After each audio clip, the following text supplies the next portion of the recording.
जय हिंद दोस्तों, स्वागत है आप सभी का आपके अपने चैनल मार्केट एकेडमी में। दोस्तों, आज के इस वीडियो में हम बात करने वाले हैं एक और अपकमिंग एसएमई आईपीओ के बारे में, जिसकी अपडेट आते ही ग्रे मार्केट में मैसिव डिमांड देखने को मिल रही है। दोस्तों, हम बात कर रहे हैं ट्राइडेंट टेक्लैब लिमिटेड आईपीओ के बारे में, जो कि 21 दिसंबर को ओपन होने जा रहा है। दोस्तों, ग्रे मार्केट की डिमांड की अगर हम बात करें तो जब से अपडेट आई है, अपडेट ये थी कि 35 का प्राइस डिसाइड किया गया है।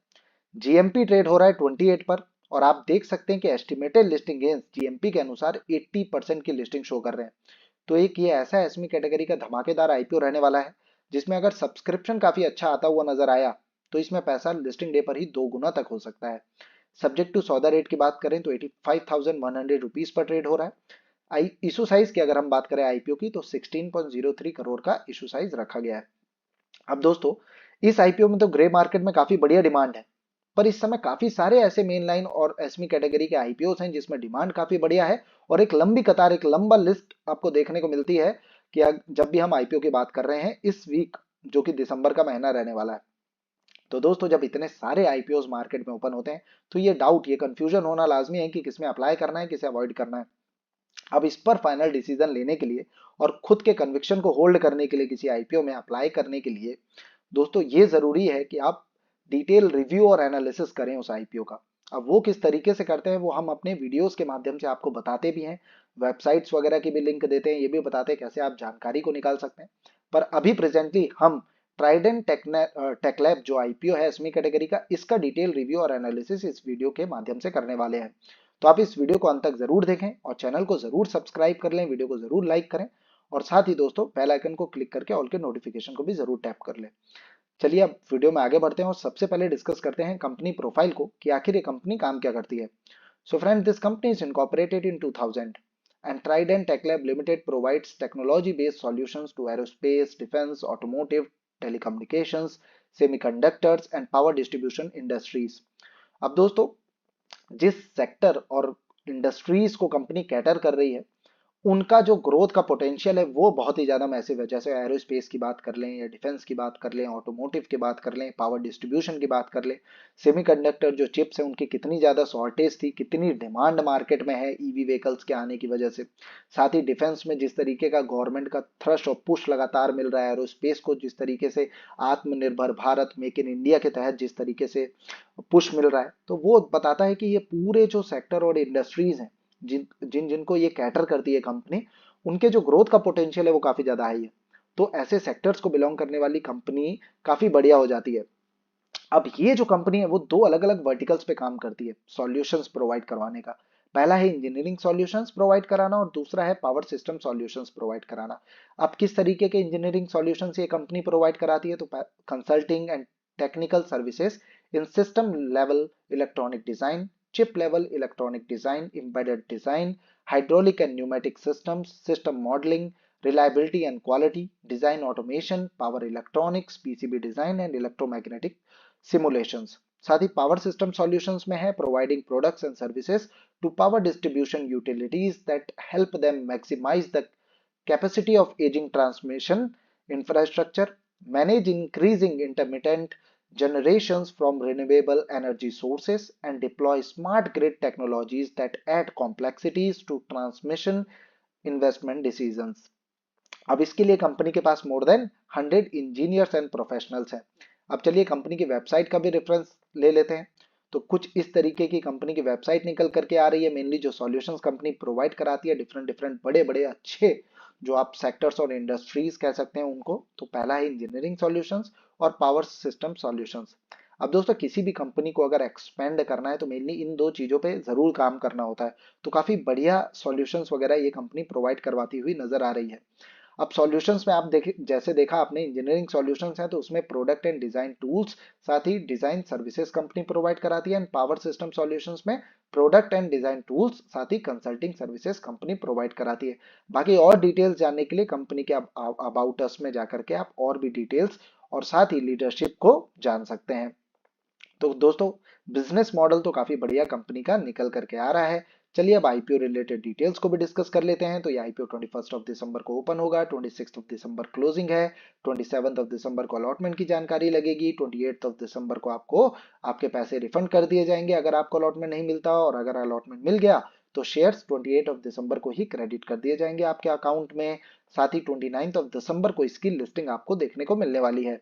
10 रुपए पर शेयर की फेस वैल्यू डिसाइड की गई है, 33 to 35 पर शेयर का प्राइस बैंड डिसाइड किया गया है। जब भी कोई आईपीओ ओवर सब्सक्राइब होता है तो उसमें हमेशा ही अपर प्राइस बैंड पर ही अप्लाई करना है, तभी आपके अलॉटमेंट के चांसेस रहेंगे, अदरवाइज जो एप्लीकेशन है वो वैसे ही रिजेक्ट हो जाएगी। लॉट साइज की बात करें, 4000 शेयर्स का एक लॉट रहने वाला है। अब क्योंकि दोस्तों ये एक एसमी कैटेगरी का आईपीओ होता है, एसमी आईपीओ मेनलाइन आईपीओ से काफी ज्यादा अलग होते हैं। एसमी आईपीओ की जो ट्रेडिंग है वो लॉट में ही होती है। तो अब जैसे इसमें 4000 शेयर्स का एक लॉट है, तो इसमें ऐसा नहीं है कि आप एक दो शेयर को बाय या फिर सेल कर लेंगे, 1000 शेयर खरीद लेंगे। इसमें 4000 share he at a time खरीदने भी होंगे और बेचने भी होंगे। तो दोस्तों लॉट में ट्रेडिंग होती है, और लॉट में ट्रेडिंग होती है तो अमाउंट भी ज्यादा लगता है। जैसे आपको अगर रिटेल कैटेगरी से मेन लाइन आईपीओ, जैसे टाटा टेक्नोलॉजीज का आईपीओ आया था, डॉम्स का भी आके चला गया, आइनॉक्स का मंडे को ओपन रहने वाला है, तो अब उन आईपीओ में अगर आपको अप्लाई करना है तो 14 से 15 हजार पर भी आप अप्लाई कर सकते हैं। पर अगर इसमें आपको अप्लाई करना है तो मिनिमम जो एप्लीकेशन लगने वाली, जो अमाउंट लगने वाला है वो है 1,40,000 रुपीज का। और इसका मेन रीजन है कि इसकी लॉट में ट्रेडिंग होती है, शेयर्स में नहीं। साथ ही क्योंकि लॉट में ट्रेडिंग होती है, अमाउंट ज्यादा लगता है, तो कई बार बायर और सेलर नहीं मिलते हैं, तो लिक्विडिटी का काफी ज्यादा इशू होता है। ऐसा नहीं है कि सिर्फ नेगेटिविटी ही है एसमी आईपीओ में, पॉजिटिविटी ये है कि इतना बड़ा जो अमाउंट लग रहा है ना, अब जीएमपी जैसे 80% पे ट्रेड हो रहा है, अच्छा सब्सक्रिप्शन आया, 80% पे लिस्ट हो गया, तो 1 लाख से ज्यादा का मुनाफा भी तो होता है, तो प्रॉफिट भी बड़ा होता है। पर क्योंकि रिस्क ज्यादा होता है, तो हम पर्सनली ये करते हैं कि अगर हमें कोई आईपीओ अलॉट हो जाता है तो उसे प्री ओपन मार्केट में सेल कर देते हैं, ताकि जो लिक्विडिटी का जो इशू है, कि सेलिंग में जो इशू आता है, क्योंकि लगातार अगर लोअर सर्किट लगने लग गया तो वो उसकी दिक्कत हमें ना रहे। और इसका सबसे बड़ा रीजन ये है, नहीं तो हम होल्ड भी कर सकते हैं, कि छोटे मार्केट कैप वाली ये कंपनी होती है, डेट वगैरह आमतौर पर ज्यादा देखने को मिलता है, लिटिगेशंस वगैरह चल रहे होते हैं कंपनीज पे।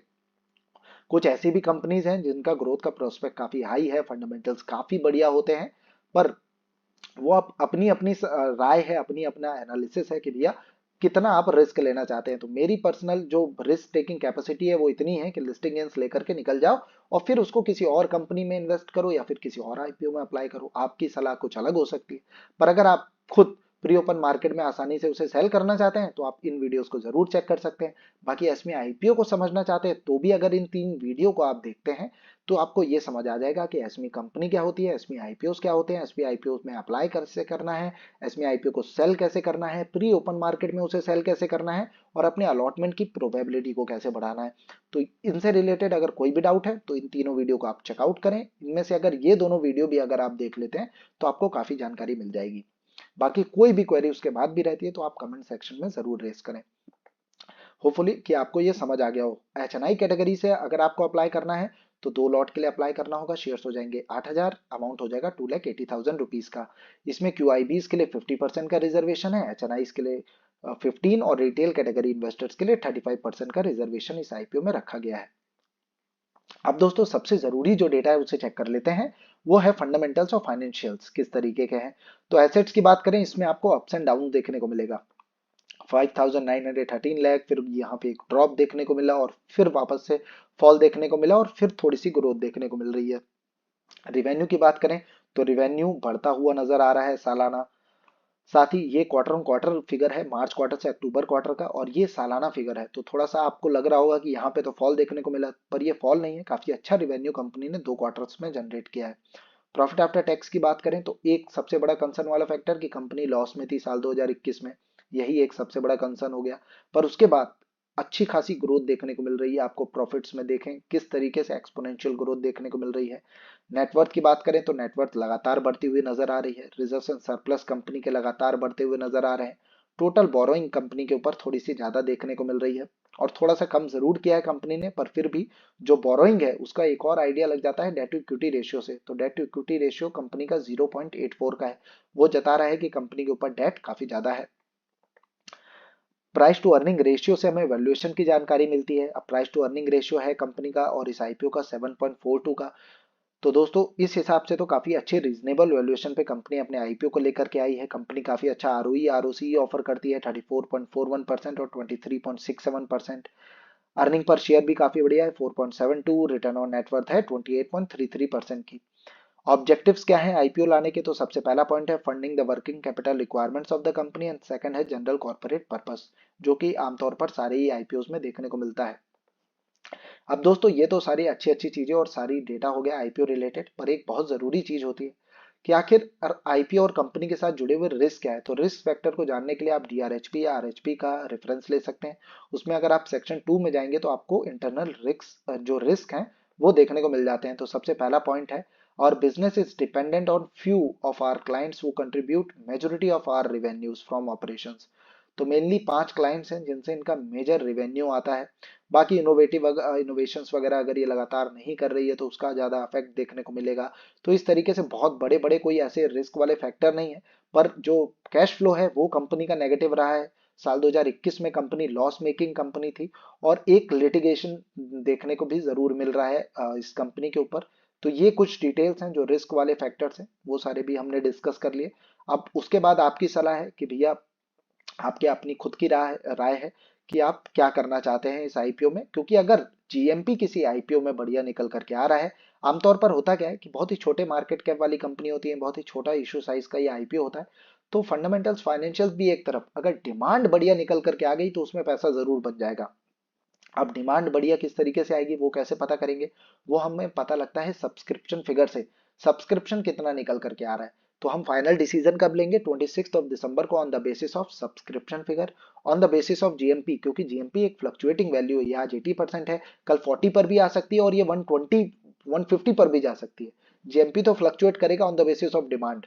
तो हमें फाइनल डिसीजन हमेशा आखिरी दिन लेना है, जीएमपी को देख करके, सब्सक्रिप्शन फिगर को देख करके, एंकर इन्वेस्टर्स की बुक लिस्ट को चेक करेंगे, बाकी फंडामेंटल्स फाइनेंशियल और कंपनी का कामकाज तो हम पहले भी देख सकते हैं।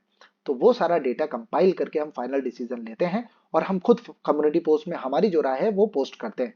बाकी अपनी खुद की राय आप उस बेसिस पर ले, खुद के कन्विक्शन पर, खुद के एनालिसिस पर, खुद की ओन रिसर्च पर, साथ ही अपने फाइनेंशियल एडवाइजर की सलाह पर दोस्तों इस आईपीओ को ट्रैक पर जरूर रखें।